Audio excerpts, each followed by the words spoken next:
here with Michelle Crawford. Today was a New York State Sire Stakes meeting, and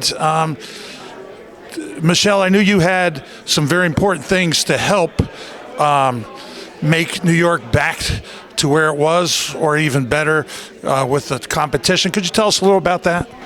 Well, we were here just trying to input our little thoughts on the shipped semen issue that they're having for the New York Sire Stakes program. As a New York breeder, it's a little bit bittersweet because we have 150 resident mares here, and it's just becoming increasingly problematic to get top stallions in here. And we've had top stallions, but they don't necessarily want to come to New York because they don't want to ship their mares and babies across the border and put them on a trailer. So, we're trying to come together and get this passed, and I think that there's been a lot of support in that area. I think the biggest issue that we're facing today is the lack of quality stallions that stand in the state of New York, and the primary reason for that is because we are the only jurisdiction in this country that does not ship semen out of state.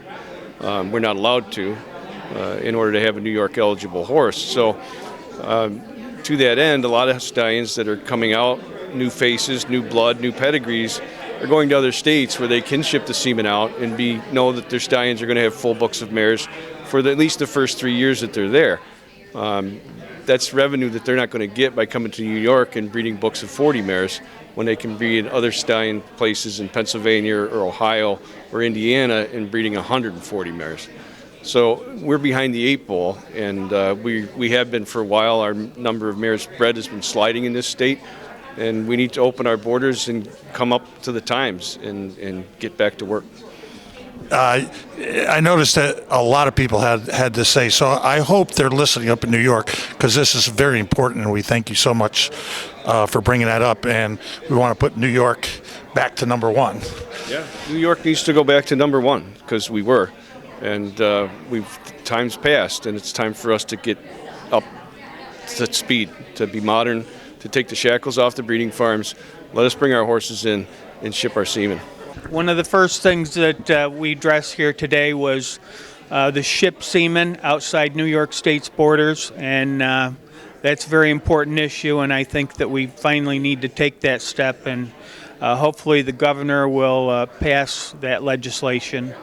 We can't compete with Ohio. We can't compete with Pennsylvania. They're breeding 3 times or 4 times the mares that we are here in New York State. They're going for a lot more money. We have to all look out for each other, whether we're big or small. I think it's important for everybody to get out there and make sure that the breeders and government both understand how important this issue is of the semen transport.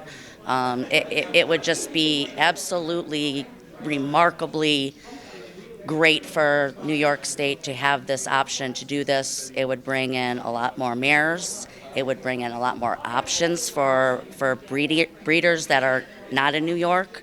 It would bring in better stallions.